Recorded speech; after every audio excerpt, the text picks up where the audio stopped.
आज का युग अर्थ युग है, धन युग है। आज यदि आपके पास धन है तो आपके पास समझो हर चीज है।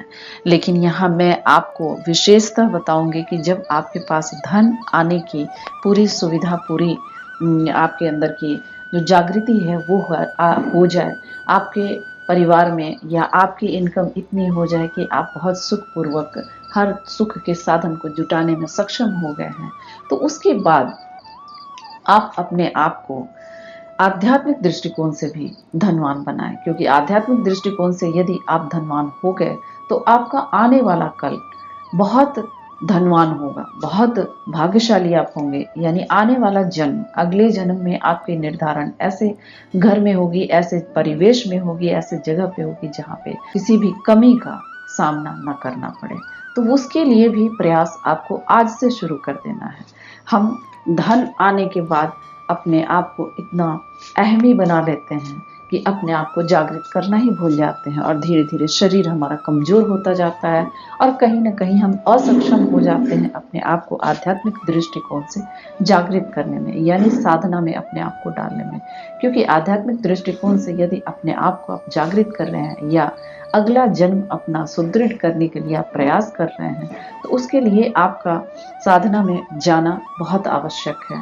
अपने आप को साधित करना बहुत आवश्यक है। शरीर का स्वस्थ होना बहुत ही निहायत ही जरूरी है। क्योंकि यदि आपका शरीर स्वस्थ नहीं है तो आप अपने ईश्वर की भक्ति नहीं कर पाएंगे, और भक्ति नहीं तो अगला जन्म का आपका निर्धारण जो है वो आपके जो तुक्ष कर्म होते हैं उनके आधार पर निर्धारित किया जाता है। तुक्ष कर्म जो होते हैं वो जरूरी नहीं कि आप नीच काम ही करते हैं। हम अहम में कहीं न कहीं किसी न किसी के मन को ठेस पहुंचाते हैं, मन को दुख पहुंचाते हैं, और उसका खामियाजा हमें आने वाले जन्म में अवश्य ही भोगना पड़ता है। तो पहले यहाँ मैं आपको विशेषता बताना चाहूँगी कि पहला स्टेप आप आज करें अपने सोच को बदलने की। यानी अपने जब भी आपके अंदर एक सोच पनपने लगे किसी के भी प्रति, या आपको खुद के प्रति भी आपको ये लगने लगे कि हाँ मैं तो किसी काम की नहीं हूँ, या मैं तो किसी काम का नहीं हूँ, ये सोच भी आपको कहीं न कहीं नकारात्मकता के अंदर धकेलता है। इससे बचें। आप योग्य हैं तभी इस धरती पे आए हैं, आपके साथ आपका ईश्वर है। अपने ईश्वर तत्व को जगाइए, अपनी योग्यता को पहचानिए और आगे बढ़ें। अपनी मानसिक अवस्था को सबसे पहला यहीं पे सुदृढ़ करने की आवश्यकता है। तो ज़्यादा से ज़्यादा अपने मानसिक अवस्था को मंत्र में उलझा के रखें। मन को कहीं न कहीं एक ओर बहलाना पड़ता है, बहलाने के बाद ही मन आपका एक ओर जा पाएगा।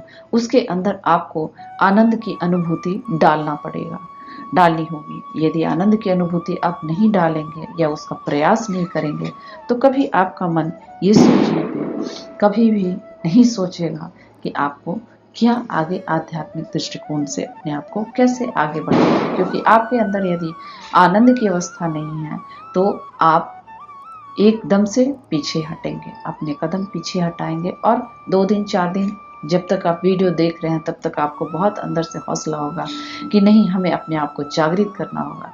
लेकिन 2 दिन 4 दिन 10 दिन के बाद आप पाएंगे कि धीरे धीरे कहीं ना कहीं आप उससे दूर हो गए हैं, या नहीं कर पा रहे हैं, या आपको उसमें आनंद नहीं आ रहा है। तो आनंद की अनुभूति करें तभी आप साधना को आगे बढ़ा पाएंगे। और साधना ही एक ऐसा साधन, एक जरिया है जो आपको आपके कर्म बंधनों से भी मुक्त करेगा और आपको धनवान बनाने में आपकी बहुत मदद करेगा।